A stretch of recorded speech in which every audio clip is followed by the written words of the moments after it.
l'Institut de recherche agronomique de Guinée, équiper le centre et faire face au recrutement du personnel pour assurer son fonctionnement correct. Le Sili national a un nouvel entraîneur. Le choix est tombé sur Michel Duchier, très connu dans le milieu sportif guinéen. Ce coach doit remettre sur selle une équipe qui peine à s'affirmer dans les différentes compétitions. C'est tout pour les titres. Une fois encore, bonsoir et bienvenue dans ce journal que nous ouvrons par ce décret. Décret D-2024-0172 PRG-CNRD-SGG portant interdiction de la fabrication, de l'importation, de la détention en vue de la commercialisation et de l'utilisation des emballages et des objets en plastique à usage unique. Le président de la République, vu la charte de la transition, décrète. Chapitre 1er, disposition générale. Article 1er, objet. Le présent décret porte sur l'interdiction de la fabrication, de l'importation, la commercialisation et l'utilisation des emballages et des objets en plastique à usage unique en République de Guinée. Il vise particulièrement à promouvoir la salubrité publique, faire la promotion des emballages biodégradables comme alternative aux emballages et objets en plastique, préserver les ouvrages d'assainissement, améliorer le bien-être et la santé des populations et des animaux, lutter contre la pollution et nuisances. Article 2, définition. Aux fins du présent décret, les termes ci-après ont les significations suivantes. Emballage ou objet en plastique à usage unique, tout emballage ou objet en plastique jetable conçu pour être utilisé une fois avant d'être jeté ou recyclé. Les emballages ou objets en plastique à usage unique incluent les sacs en plastique, les plastiques oxodégradables et autres objets dont une partie est fabriquée en plastique.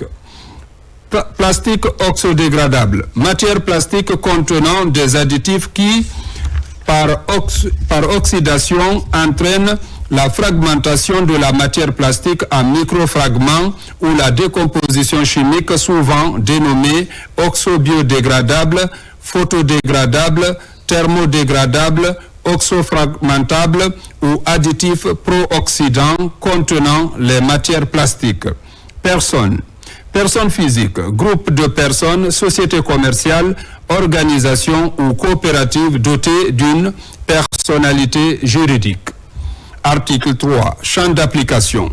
Le présent décret s'applique à tout producteur des emballages et objets en plastique à usage unique sur le territoire national, aux importateurs des emballages et objets en plastique à usage unique et à toute personne physique ou morale qui exerce une activité commerciale, industrielle, artisanale ou professionnelle nécessitant l'utilisation des emballages et objets en plastique à usage unique. Chapitre 2. Des interdictions des emballages et objets en plastique à usage unique et dispositions dérogatoires. Article 4. Interdiction.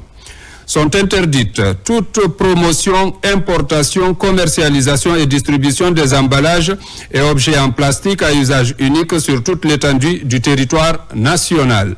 Sont également interdits tout déversement, tout rejet des emballages et objets en plastique dans les rues et autres lieux publics en milieu urbain et rural, dans les infrastructures des réseaux d'assainissement, dans les cours et plans d'eau et sur les abords.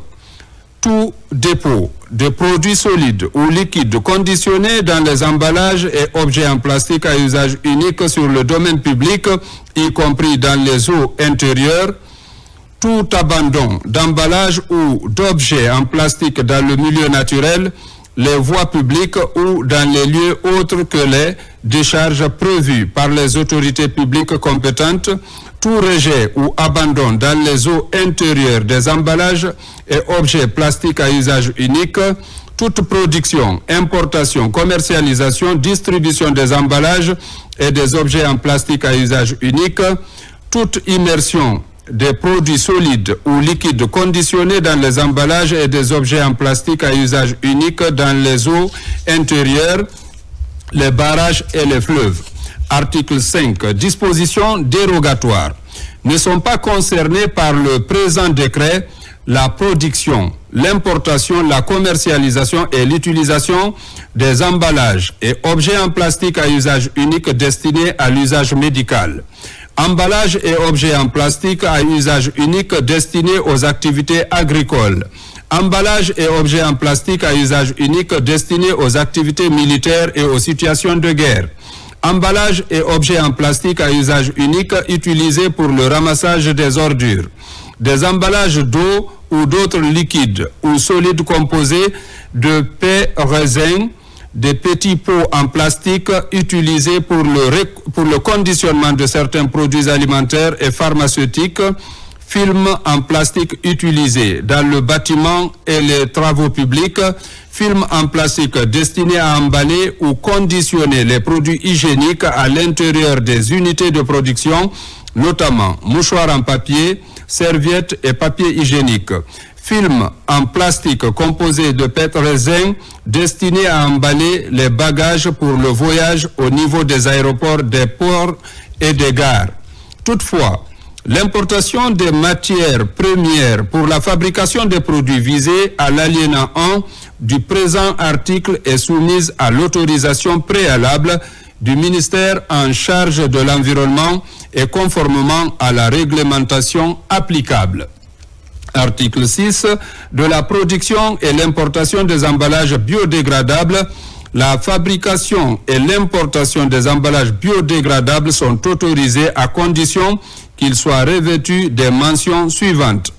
L'identité du fabricant, les spécifications techniques telles que matériaux, épaisseur, résistance en poids et la durée de vie en mois et la mention biodégradable ou oxo-biodégradable. Article 7. De la certification des fabricants et importateurs d'emballages biodégradables. Toute activité de fabrication ou d'importation d'emballages biodégradables en République de Guinée est assujettie à une procédure de certification définie par un arrêté conjoint des ministres en charge de l'environnement, de l'industrie et du commerce. La procédure citée à l'alinéa 1 du présent article est placée sous la coordination du ministre en charge de l'environnement. Chapitre 3. Sanctions administratives. Article 8. Fabrication, importation et distribution des emballages et objets en plastique à usage unique. Toute personne qui fabrique, importe et distribue en gros ou en détail les emballages et objets en plastique à usage unique est passible de la fermeture des activités, de la saisie de ces produits et d'une amende administrative fixée par voie réglementaire. Le ministre en charge de l'environnement détermine les modalités de gestion des emballages et objets en plastique à usage unique saisis, suivisés par voie réglementaire. Article 9. Empiler ou jeter des déchets d'emballage et objets plastiques à usage unique dans un lieu non autorisé. Toute personne qui empile ou jette des déchets d'emballage et objets en plastique à usage unique dans un lieu public ou privé non autorisé est passible d'une amende administrative dont le montant est défini par voie réglementaire et est tenue d'enlever ces déchets et de réparer les dommages qu'elle a causés. Article 10. Récidive. En cas de récidive des actes d'interdiction prévus dans le présent décret, l'amende administrative est portée au double. Article 11. Délai de paiement d'une amende administrative. Une personne qui se voit imposer une amende administrative conformément au présent décret est tenue de s'en acquitter dans les 7 jours ouvrables suivant la réception d'un avis écrit avec une suspension temporaire de ses activités, le cas échéant, si la personne visée à l'alinéa précédent se voit imposer l'amende administrative et ne respecte pas les dispositions du dit alinéa, elle paye le montant dû avec les intérêts de retard d'1% de ce montant pour chaque jour de retard. Article 12. Autorité chargée du recouvrement d'une amende administrative. Les services techniques chargés du contrôle, de l'interdiction de la fabrication, l'importation, l'utilisation et la commercialisation des emballages et objets en plastique à usage unique du ministère en charge de l'environnement ont les pouvoirs de recouvrer l'amende administrative versée au compte du Fonds de l'environnement et du capital naturel FECAN. Chapitre 6, dispositions transitoires. Article 13, période transitoire. Les emballages et objets en plastique à usage unique qui sont déjà commandés ou en stock sont exemptés de l'application du présent décret dans les 6 mois suivant l'entrée en vigueur du dit décret. Les unités industrielles évoluant en République de Guinée dans la production des emballages et objets en plastique à usage unique doivent se conformer aux dispositions du présent décret dans les 2 ans suivant la date de sa signature. Chapitre 5, disposition finale. Article 14. Les ministres en charge de l'environnement, de l'industrie, du commerce, de l'administration du territoire et de la décentralisation, du budget, des finances, de l'habitat, des infrastructures, des transports, de la justice et de la communication sont chargés chacun en ce qui le concerne de l'application stricte du présent décret. Article 15. Le présent décret qui abroge toute disposition antérieure contraire prend effet à compter de la date de sa signature et sera enregistré et publié au journal officiel de la République. Conakry, le 21 septembre 2024, signé Général Mamadi Doumbouya. Parlons aussi des 3 ans du CNRD sous la direction du général Mamadi Doumbouya. Depuis le 5 septembre, la Guinée a pris un nouveau tournant de son histoire. Plusieurs réformes ont été engagées depuis 2021 avec un objectif précis, remettre le pays sur la voie du redressement, c'est-à-dire prendre des mesures concrètes pour stabiliser la nation sur tous les plans, ce qui a amené le porte-parole du gouvernement à présenter le bilan des 3 ans du CNRD à l'appréciation des hommes des médias. Voyons tout cela avec Abraham Christophe Conté. C'est un déjeuner de presse qui réunit l'ensemble des médias nationaux. La séance a duré près de 4 heures. Sur scène, le porte-parole du gouvernement et le ministre secrétaire général de la présidence. Ils ont présenté à tour de rôle le bilan des 3 ans de gouvernance du CNRD. Les 2 représentants du gouvernement de la transition ont expliqué point par point le projet de réforme engagé et son état d'avancement. Un projet qui devrait toucher la vie sociale de tous les Guinéens. Les réformes publiques ont été engagées. Moderniser notre administration était une nécessité. Inverser la courbe des âges, une exigence, car notre pays vivait un paradoxe où les plus jeunes, les plus actifs attendaient aux portes du travail, de l'espoir, bardés de diplômes, mais qui n'entrevoyaient pas les perspectives d'accéder à des responsabilités pour pouvoir subvenir à leurs besoins quotidiens. Les personnes qui ont travaillé et dont le droit à la retraite était dépassé ont été rappelées à prendre leur retraite, à se reposer. Les retraites ont été revalorisées, des gens ont été admis à leur retraite, des jeunes ont été promus dans un concours dont le plus récent est un exemple de transparence qui a permis à plusieurs de nos jeunes, de nos concitoyens d'accéder à des responsabilités publiques. La revalorisation du SMIC et des pensions ne sont pas que des simples chiffres, ce sont des actions qui ont permis d'améliorer le quotidien de nos fonctionnaires et de nos retraités. Nous avons également, dans le gouvernement, mis en place une assurance maladie pour tous et créé un centre de diagnostic au sein de la Caisse nationale de sécurité et de prévoyance sociale. Un système de santé avec une couverture universelle qui est un droit dans beaucoup de pays que notre chère nation est en train d'entrouvrir. La santé est un droit fondamental et nous avons agi en conséquence en rénovant l'hôpital de Donka ou en parachevant les travaux de rénovation qui étaient en cours, en construisant des hôpitaux régionaux dont les chantiers sont lancés et en modernisant des unités régionales d'hémodialyse qui voient le jour un peu dans certaines régions en dehors de Conakry. Ceci répond à des besoins clairs de notre population et nous avons pris la mesure pour lutter contre la vente illicite des médicaments et intégrer la Guinée dans ces initiatives. Avec tous les aspects débattus sur le plan social, politique ou institutionnel, la question de la possible candidature du président de la transition n'a pas échappé aux hommes des médias. À côté, l'arrivée de la nouvelle constitution, un travail qui devrait assurer la stabilité durable et la prospérité accessible à tous. Les institutions se construisent avec le projet de constitution qui est en cours de discussion actuellement. Cela va parachever la construction de nos institutions que nous espérons solides et qui vont garantir l'exercice de toutes les libertés pour une Guinée où tout ceci sortira de l'imagination, du travail et de l'acharnement et de la résilience de nos concitoyens. Comme vous le voyez, qu'il s'agisse des axes de justice, de l'amélioration des conditions de vie, de la construction des institutions, de l'attention qui est portée au secteur de santé, au secteur de la sécurité.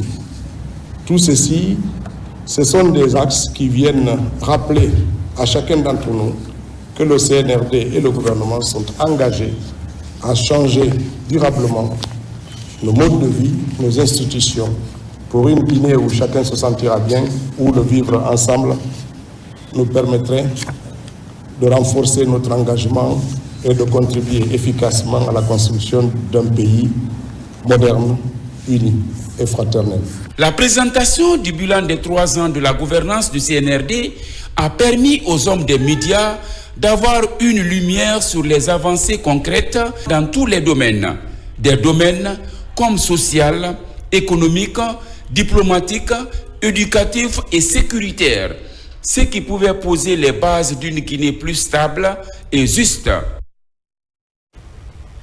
Et parmi les projets engagés par le CNRD figure en bonne place la construction et la réhabilitation des routes.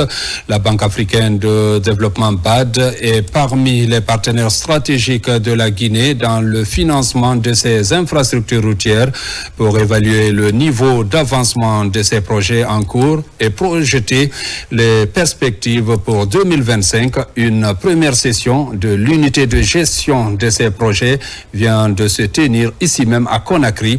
Question de passer en revue cet ambitieux programme. Le point dans ce reportage signé Yaya Zaktonik Tunkara, Aboubakar Junior Kamara. La mission du comité de pilotage est de veiller à l'atteinte des objectifs des projets, le respect des délais contractuels, le respect des procédures de décaissement et la transparence dans la gestion des montants destinés au projet. Tels sont les enjeux de cette première session du comité de pilotage des projets d'infrastructure et transport financés par la Banque africaine de développement. Ce comité de pilotage va porter sur la revue de l'ensemble des 4 projets qui aujourd'hui pèsent 208 millions de dollars US. Et ces 4 projets sont des projets multinationaux, donc qui relient notre pays aux pays voisins. Les activités que nous menons aujourd'hui vont porter sur la revue donc, de ces projets pour qu'on puisse faire donc, la revue du PTBA de 2024 et recueillir donc les recommandations, les observations des membres du comité de pilotage, de l'ensemble des parties prenantes pour se projeter sur les PTBA de 2025. L'unité de gestion des projets de la BAD passe en revue tous les projets en cours d'exécution dans le pays. Globalement, les résultats sur l'avancement des chantiers sont rassurants et témoignent l'élan de repositionnement de la République de Guinée face aux partenaires techniques et financiers. Il s'agit d'évaluer effectivement la mise en œuvre de nos engagements face à notre partenaire et de voir effectivement si les délais d'exécution de l'ensemble des projets sont respectés. Les engagements, notamment avec le processus d'indemnisation des projets, sont respectés. Le département des infrastructures et des travaux publics a exprimé toute sa reconnaissance à la Banque africaine de développement pour le financement des projets de développement en Guinée. Le désenclavement des zones rurales et surtout l'entretien de tout le réseau constitue aujourd'hui un des maillons forts de notre transition. C'est à ce titre que l'État nous d'énormes efforts pour l'atteinte de ces objectifs, non seulement en termes de budget national de développement, en faisant des allocations budgétaires conséquentes, et aussi au niveau aussi dans le cadre du partenariat public-privé et aussi avec les institutions financières. L'unité de gestion des projets financés par la Banque africaine de développement travaille en synergie avec plusieurs départements ministériels afin d'accroître le chiffre des projets d'infrastructures financés par la Banque africaine de développement. Justice, les hauts magistrats de la Cour suprême formés sur les questions relatives à la justice transitionnelle, compétents désormais en contentieux électoral depuis la dissolution de la Cour constitutionnelle. Ces magistrats apprennent tous les mécanismes en la matière. Cette phase intervient alors que la Guinée s'achemine vers l'adoption d'une nouvelle constitution. Explication Thierno Younoussaba. Ces magistrats animent la Cour suprême, la plus haute institution judiciaire du pays. Après la dissolution de la Cour constitutionnelle, ils sont devenus de facto juges en matière électorale. Ils améliorent donc leurs compétences en justice transitionnelle. Il s'agit à terme de reconnaître les victimes des violations passées et renforcer la confiance au sein de la société. Alors la justice transitionnelle s'impose dans la mesure où la Guinée connaît une transition et une reconstruction de son régime politique. Il y a aujourd'hui des travaux sur l'adoption de la Constitution, sur la mise en place d'une commission vérité, sur la mise en place d'un système de juridiction. Il y a eu le procès, ce qui s'est passé autour du stade, etc., qui a été très important. Et je crois que la Guinée, comme toutes les sociétés qui ont connu des épisodes de violence dans son passé, doit se pencher sur cette violence et peut mettre en place une commission vérité. La justice transitionnelle vise à aider les sociétés ayant connu des violations des droits à opérer un passage à un avenir de justice et d'égalité. Les autorités judiciaires engagent donc des initiatives pour construire une société respectueuse des droits et libertés. L'Organisation internationale de la francophonie et l'Union européenne ont bien voulu mettre en place un programme d'appui technique précisément à ces institutions pendant toute la période de transition. Sont ainsi concernés le Conseil national de la transition, la Cour suprême, la Haute autorité de la communication et le ministère de l'administration du territoire et de la décentralisation. Ma joie est d'autant plus grande que le thème de la rencontre est d'une importance capitale pour notre pays en cette période de transition.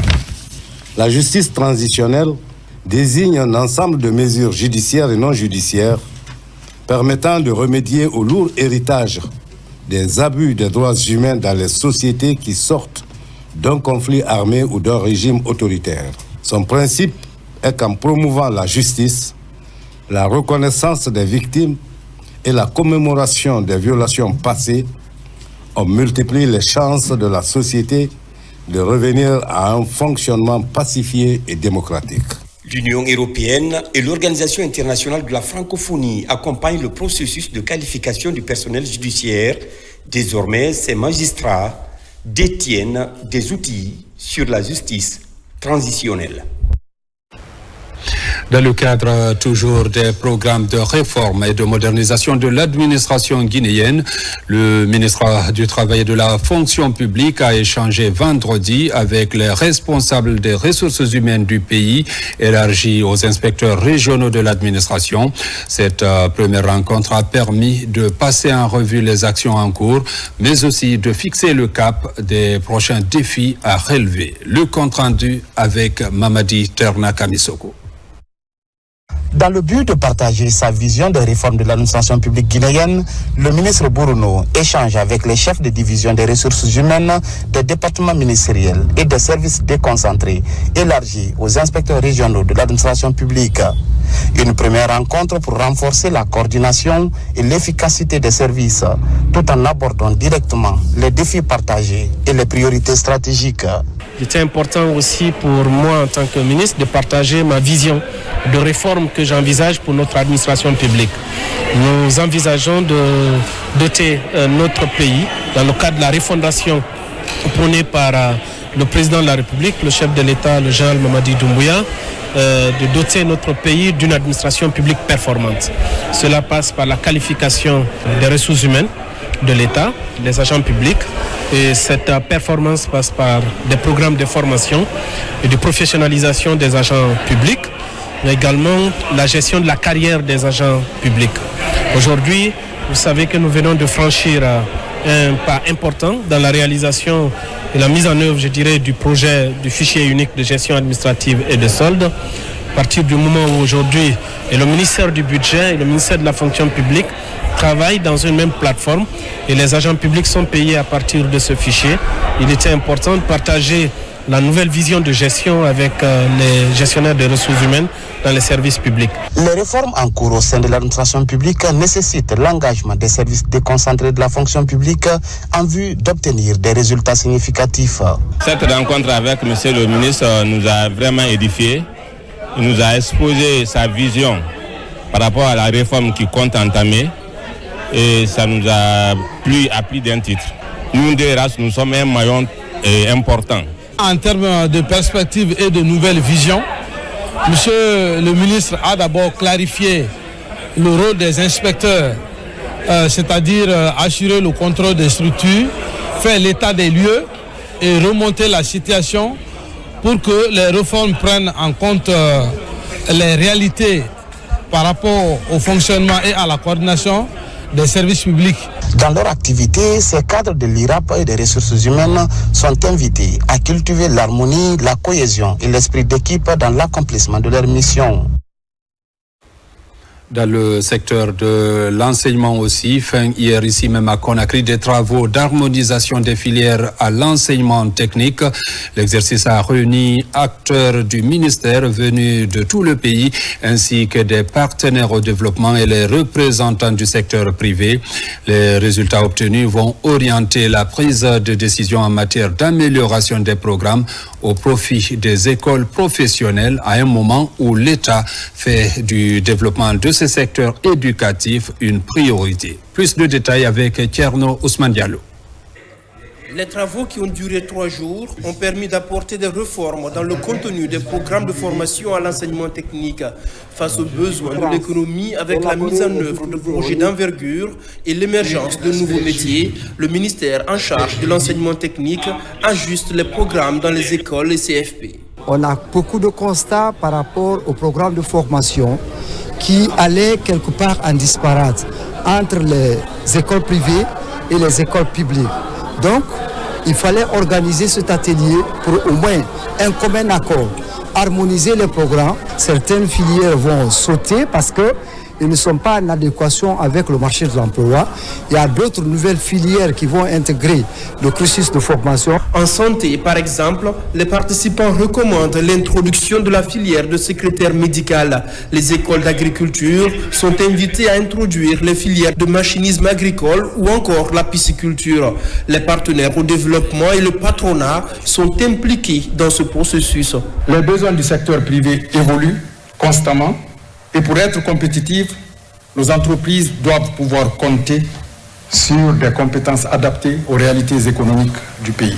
Il est donc crucial que notre système éducatif et de formation professionnelle soit en phase avec ces besoins. Nous vivons une époque de mutation rapide où les nouveaux métiers jouent un rôle de plus en plus central dans tous les domaines d'activité de nos vies et peuvent permettre de libérer le potentiel de développement de la Guinée. Avec cette réforme, le ministère de l'enseignement technique, de la formation professionnelle et de l'emploi veut maximiser les chances d'insertion des apprenants à leur sortie. Les conclusions de cet atelier insuffleront un nouveau dynamisme à l'enseignement technique et la formation professionnelle en rendant nos formations plus pertinentes, plus modernes et surtout plus alignées sur les métiers qui sont en train de devenir l'avenir de notre pays. Une approche par compétences mieux structurée et mieux orientée vers des réalités économiques essentielles pour que les jeunes soient prêts à relever les défis de la Guinée de demain. Pour le suivi des recommandations, une feuille de route est élaborée avec des actions à mener progressivement jusqu'en 2026. La Guinée s'achemine aussi vers la rentrée des classes session 2024-2025. Le ministère de l'enseignement préuniversitaire met les bouchées doubles pour réussir une rentrée sans fausse note. À date, toutes les structures déconcentrées sont dotées du matériel pédagogique pour le démarrage des cours ce 25 septembre.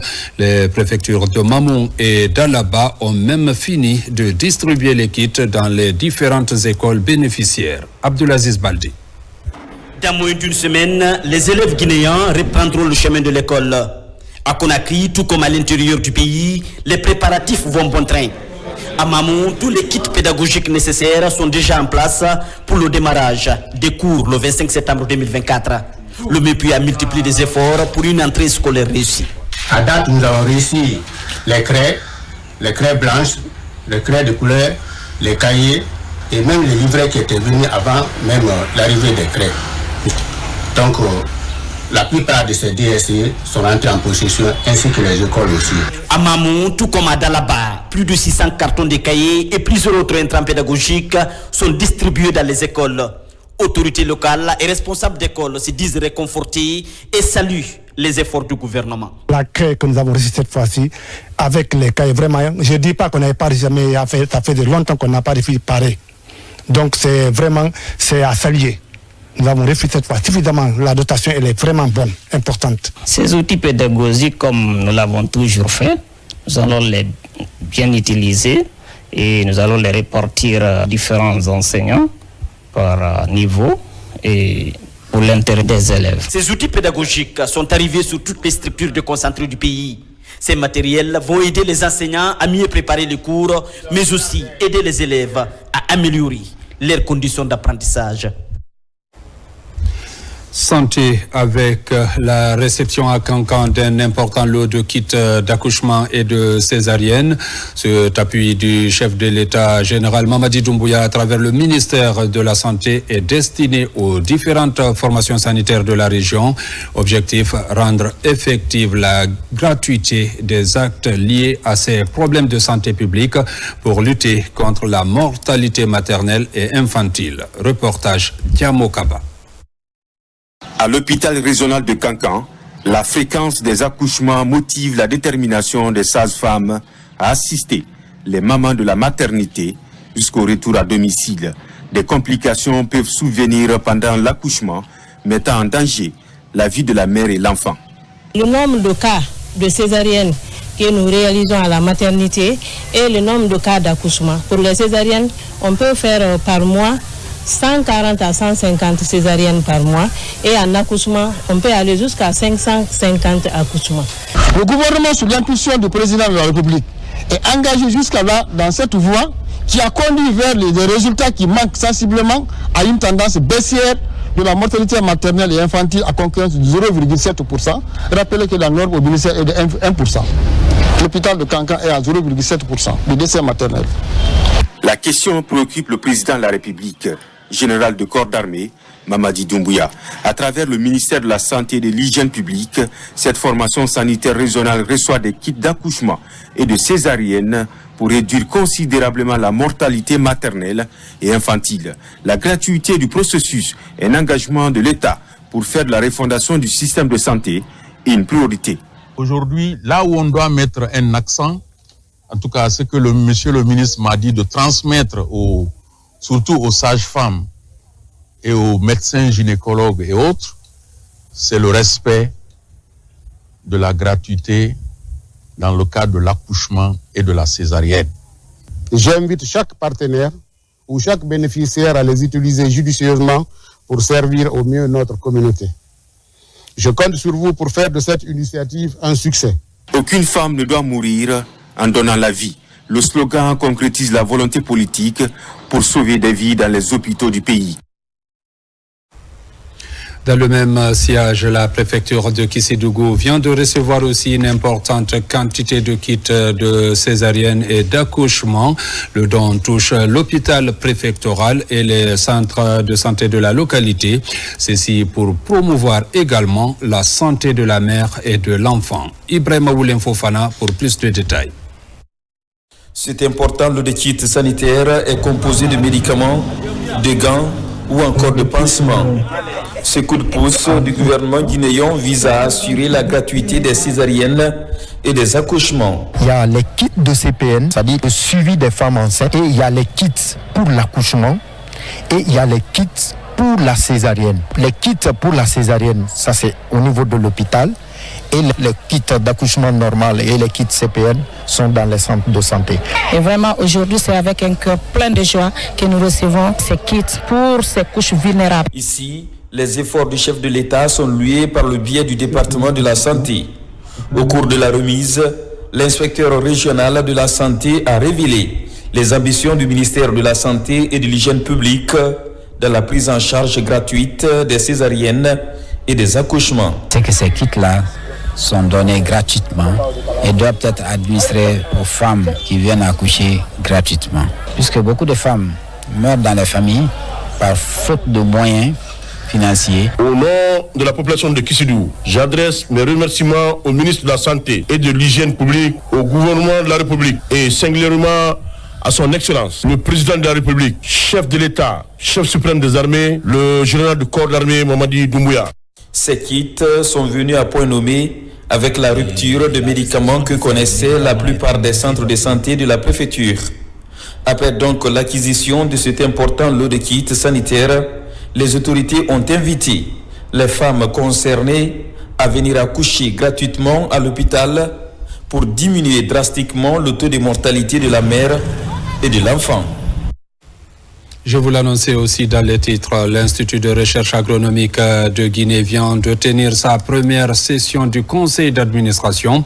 Entre autres priorités, l'examen d'un plan stratégique et la mise en œuvre des dispositions pour le recrutement du personnel pour combler le vide laissé par le départ à la retraite des chercheurs seniors. Compte rendu, Fodé Camara. Très actif sur le chemin de l'amélioration continue de la production végétale et animale, l'Institut de recherche agronomique de Guinée poursuit sa dynamique de création variétale pour répondre aux innombrables attentes des producteurs. Entre autres acquis de la nouvelle feuille de route, la mise en place d'un conseil d'administration, un instrument de gouvernance qui tient sa première session de l'année 2024 à Kindia. Nous sommes à Kindia pour travailler sur les documents juridiques de l'institution qui garantissent la gestion de l'institution parce que nous sommes un EPA, c'est-à-dire une structure autonome. Nous sommes appelés à gérer les biens de l'État et des partenaires.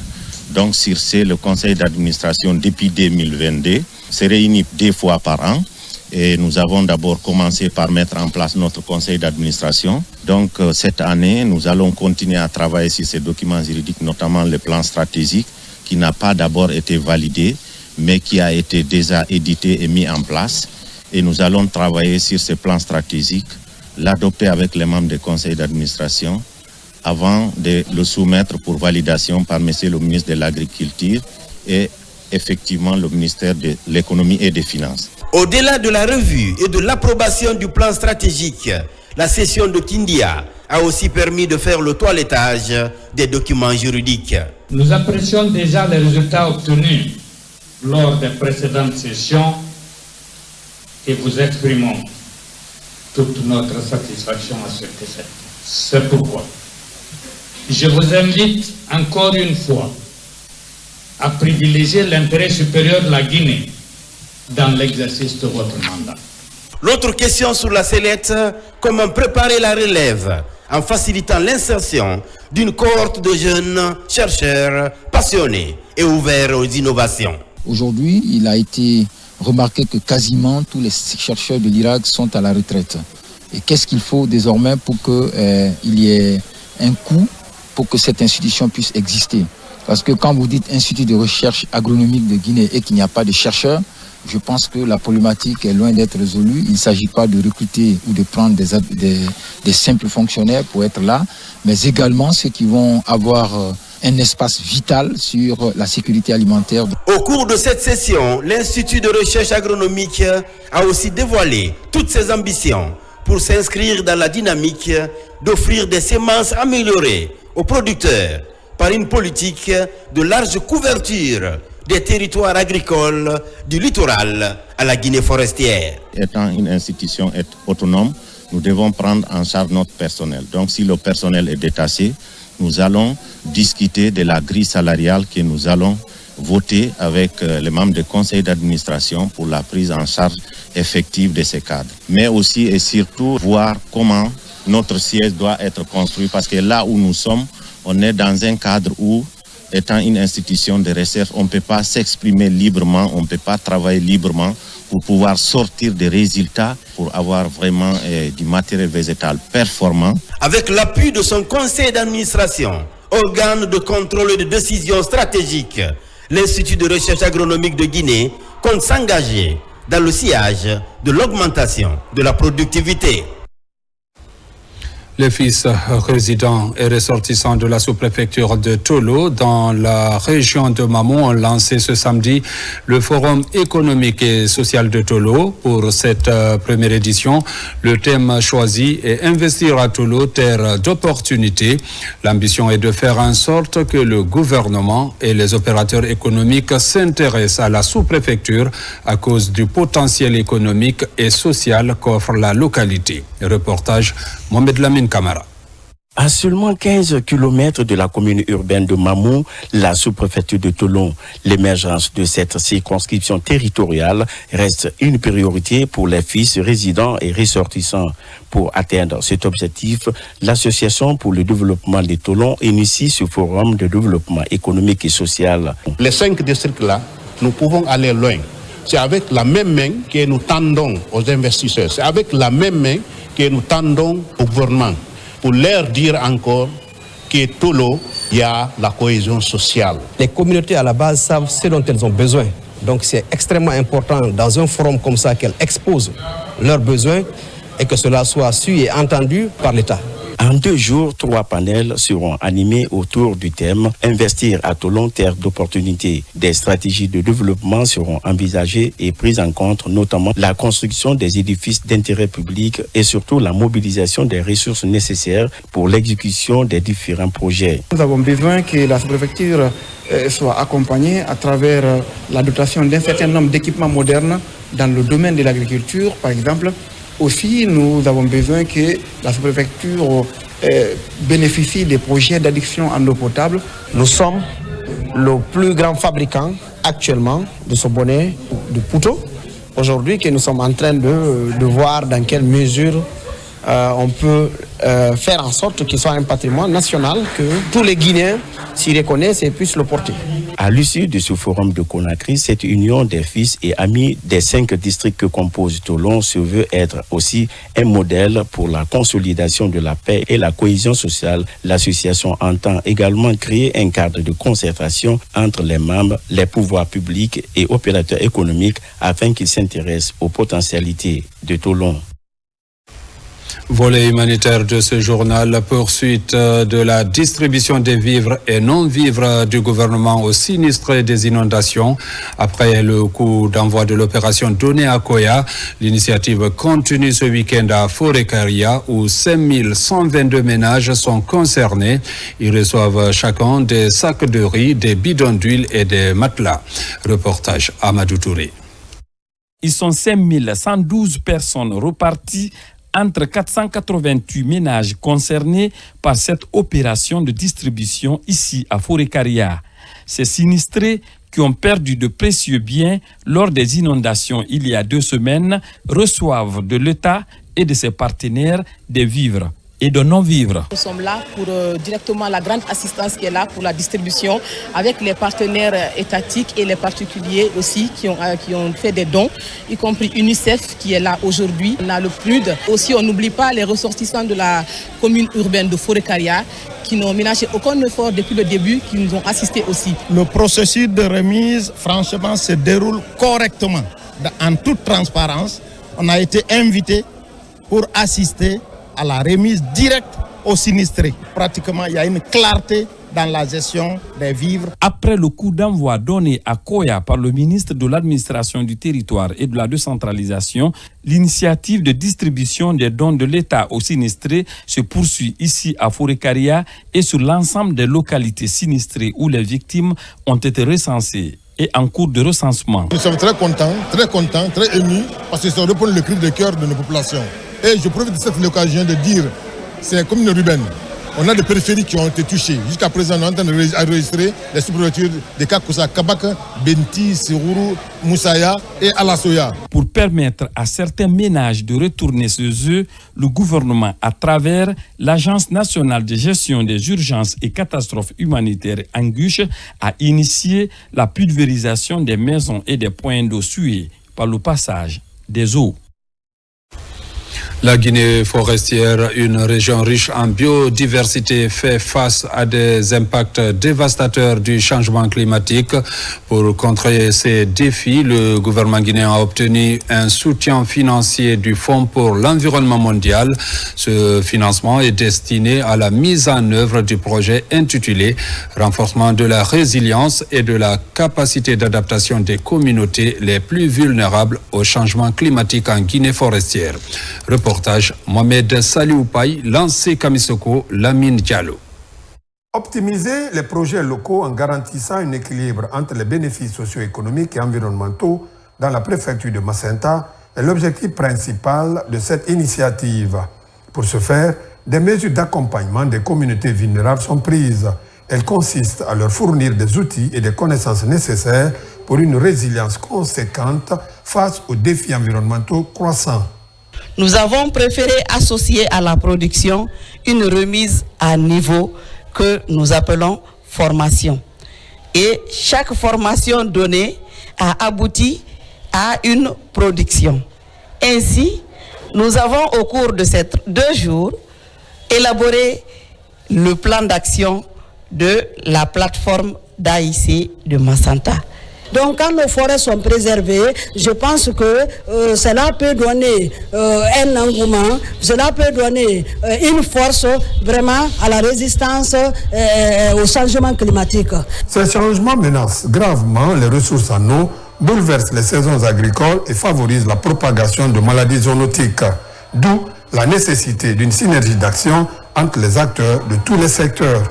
Le présent atelier a pour objectif de renforcer les capacités d'intervention des membres des plateformes d'échange et de diffusion des meilleures pratiques de l'AIS, de l'AIC, en vue d'améliorer les dispositions institutionnelles dans la planification, la mise en œuvre, le suivi des interventions et la promotion d'un meilleur équilibre entre les avantages socio-économiques et environnementaux des plans de développement locaux PDL et des projets d'investissement en AIC. Dans cette région qualifiée de grenier du pays, ce projet mise sur l'adaptation des populations à travers des stratégies agro-silvopastorales afin de réduire la vulnérabilité à la base. Environnement Cœur à Macenta, précisément à Kouankan, la restauration de 10 hectares sont en cours. Ce projet de reboisement des zones dégradées est exécuté par la coopérative des femmes leaders du secteur agropastoral. Cette association bénéficie du soutien du Fonds de l'environnement et du capital naturel FECAN. Reportage Alpha Isiagaba. Macenta vibre au rythme de la campagne de reboisement en cours dans le pays pour marquer l'attachement et la reconnaissance des populations de la ville aux actions du gouvernement. Un carnaval géant est organisé par la coopérative des femmes leaders agropastorales de Macenta à l'occasion du lancement des activités du reboisement de 100 hectares de la sous-préfecture de Kouankan. Je voudrais que remercier les organisateurs. Il ne s'agit pas de reboiser, il s'agit d'entretenir. On a besoin de ça. On remercie Monsieur le Président de la République, le général de corps d'armée, Mamadi Doumbouya, pour avoir initié ce grand projet et surtout envoyer ce projet-là à Macenta.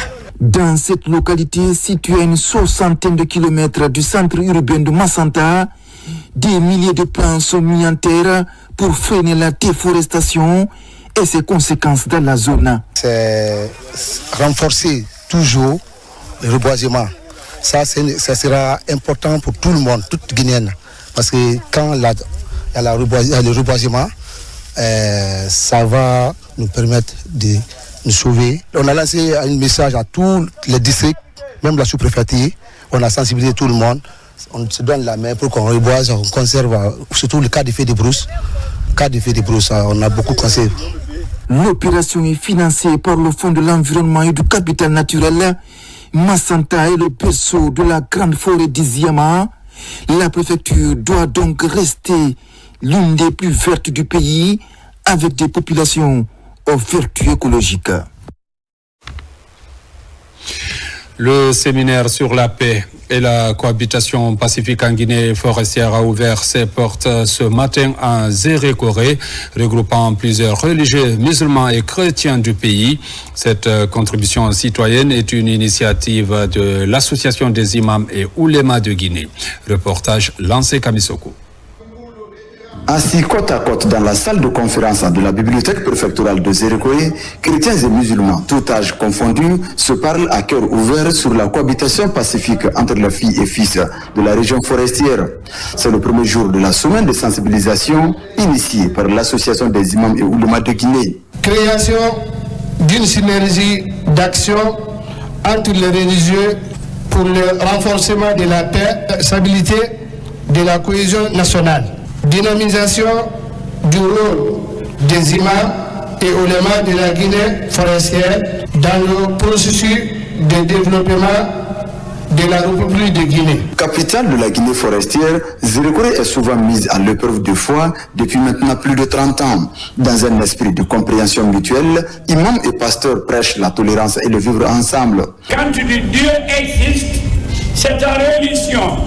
Quand tu dis Dieu n'existe pas, ça aussi c'est ta religion. C'est dans ça que tu peux avoir paix de cœur. Alors l'intérêt commun est quoi? C'est la paix. C'est l'entente entre nous. Les organisateurs nous ont fait venir ici pour réfléchir, pour que notre région, notre ville, les Zérékoré, soit un lieu paisible de joie et de prospérité. Chargé de promouvoir la paix et le vivre ensemble sur toute l'étendue du territoire national, les autorités administratives saluent cette initiative des religieux. Au nom de mon ministre, secrétaire général des affaires religieuses, je vous remercie d'avoir pris l'initiative d'organiser cette importante rencontre pour promouvoir la paix et la réconciliation dans cette partie de la Guinée forestière. La Guinée forestière est une région qui est riche de par ses diversités culturelles et religieuses et dispose d'un potentiel immense pour devenir un modèle de coexistence pacifique. Si nous sommes unis, nous pouvons construire des ponts entre nos communautés. La présence de ces différentes personnalités à Zérékoré témoigne de l'intérêt qu'elles accordent à la culture de la paix et de l'unité nationale, gage de tout développement. Sport, la Fédération guinéenne de football a animé un point de presse ce samedi 21 septembre 2024 dans ses locaux après les deux sorties ratées du Sili en vue des éliminatoires de la prochaine CAN au Maroc. L'institution dirigeante du football guinéen nomme Michel Dussière sélectionneur du Sili A pour les deux prochaines journées face à l'Éthiopie. Explication Bintia Kondé. Après avoir tourné la page Kaba Diawara, le désormais ancien sélectionneur du Sili A, la Fédération guinéenne de football s'est prêté les services d'un collège d'entraîneurs qui avait à sa tête Charlie Pakile pour entamer les éliminatoires de la CAN 2025 prévus au Maroc. Décision regrettable avec cette double défaite de notre équipe nationale face à la RD Congo en déplacement et la Tanzanie en Côte d'Ivoire, nouveau QG de la Guinée par manque de terrain approuvé par la Confédération africaine de football. Sur 6 points possibles, le Sili se retrouve dernier de sa poule avec 0 but au compteur, chose qui désole tout le public sportif guinéen. Si nous devions souffrir autant que tout le monde de ces piètres résultats que nous avons obtenus lors des 2 premières journées, mais vous devez aussi retenir que le maximum a été fait sur le plan de l'encadrement, sur le plan de l'organisation des voyages, sur beaucoup d'autres plans pour que nous obtenions un résultat. Et en de pareilles circonstances, le coach de l'équipe nationale assume la responsabilité des défaites. Et s'il les assume, il doit pouvoir indexer ou en tout cas dénoncer les raisons qui ont fait qu'on a fait piètre prestation. Selon le directeur technique national, garant à part entière de la philosophie de jeu de toutes les sélections nationales, ces deux de fait de la Guinée se situent à plusieurs niveaux. Chose qui amène d'ailleurs l'institution à prendre cette décision immédiate avant les 2 autres prochaines journées. Michel Dussier est choisi comme sélectionneur accompagné d'une expertise locale, en l'occurrence Mamadou Bassila Gaucher, pour ses multiples expériences avérées. Maintenant, pendant le dénouement, c'est vrai, les résultats que nous avons eus n'ont pas été satisfaisants. Pakile, personnellement, m'a vu pour dire que certes, il n'a plus, son message ne passe plus. Il ne m'a pas dit qu'il démissionne, mais c'était une manière de dire s'il y a une autre solution, trouvée. Après donc la restructuration du staff de l'équipe senior, les yeux sont désormais rivés sur les 2 prochains matchs prévus au mois d'octobre, pendant lesquels la Guinée doit impérativement gagner la double confrontation contre l'Éthiopie pour redonner l'espoir au public sportif guinéen. Page noire de cette édition, un symposium pour rendre hommage à l'honorable Mamadou Yokouyaté, Djeli Tomba. C'est lui qui a réuni tous les Djeli de l'Afrique de l'Ouest dans une congrégation pour prêcher la paix et la cohésion sociale. Au palais du peuple de Conakry, famille et amis ont rappelé les bienfaits de ce grand homme. Reportage Ousmane Ba. Décédé le 15 septembre 2024 à Tunis, la dépouille d'Elhadj Mamadou Yokouyaté est rapatriée à Conakry par les autorités guinéennes. Honorable pour les uns, Djeli Tomba pour d'autres, Mamadou Yokouyaté a consacré sa vie au service des siens et incarné les valeurs sociétales du Mandé et de la Guinée tout entière. Autorités, parents, amis et collaborateurs se réunissent ici au Palais du Peuple pour rendre un dernier hommage à l'ambassadeur de la paix, celui qui a fédéré tous les Djeli de la Guinée et de la sous-région ouest-africaine à travers le Djeli Tomba, une congrégation de l'ensemble des griots. Les obsèques démarrent par l'hymne de Kouyaté.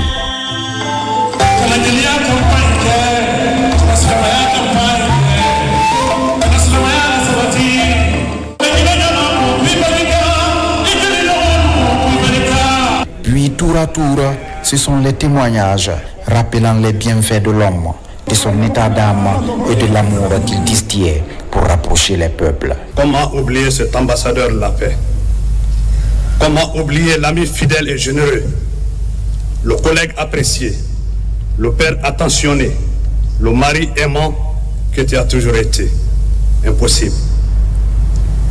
Ta mémoire sera toujours gravée dans nos mémoires. Tu laisses un vide immense derrière toi. Et pour mieux le surmonter, nous n'aurons qu'à nous souvenir de tes œuvres, de ta bonne humeur, de ta bonté et de ton éternel optimisme. Il y a quelque chose de plus fort que la mort. C'est la présence des absents dans la mémoire des vivants. Repose en paix, chère âme. Tes leçons de vie resteront avec nous à jamais. Les autorités à leur tour prennent la parole pour témoigner leur solidarité à la famille et à l'ensemble du peuple de Guinée. Nos cœurs sont lourds alors que nous nous sommes souvenant de ce homme de culture, de ce Djeli dont l'influence largement transcendait les frontières de notre pays. Je tiens à exprimer mes condoléances les plus attristées à la famille éplorée ainsi qu'à tous les Djeli de Guinée et à toute la communauté culturelle et artistique de Guinée. Au nom du président de la République, chef de l'État, son Excellence générale de corps, Mamadi Doumbouya, j'adresse mes condoléances à tous ceux qui ont connu le défunt, dont nous célébrons la mémoire aujourd'hui et qui ont été touchés par son art. Orateur, syndicaliste, député et médiateur, Djeli Tomba laisse un héritage riche reposant sur la culture de l'amour et de la paix. Une œuvre qui doit être perpétuée par la nouvelle génération. Honorable Mamadou Yokouyaté nous quitte à l'âge de 88 ans. Il sera inhumé ce dimanche 22 septembre dans son Sigri natal. Paix à l'âme de l'honorable Mamadou Yokouyaté. Mesdames, Messieurs, c'est la fin de cette édition. Merci de l'avoir suivi. Retenez surtout que la Guinée est notre paradis, une terre de richesse et d'innovation. Bonne suite de programme sur la télévision nationale.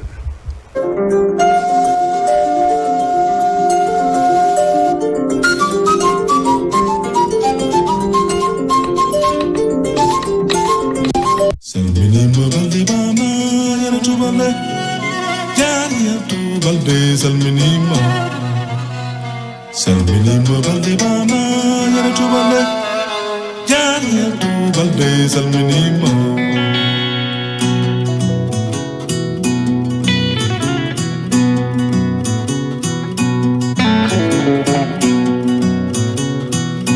Achuna manala bayar kunara Fala no mayana bayar kunara Fala no mayana bayar kunara Achuna manala bayar kunara Fala no mayane bayar kunara Achuna manala bayar kunara Achuna manala bayar kunara Fala no mayana bayar kunara Fala no mayana bayar kunara Achuna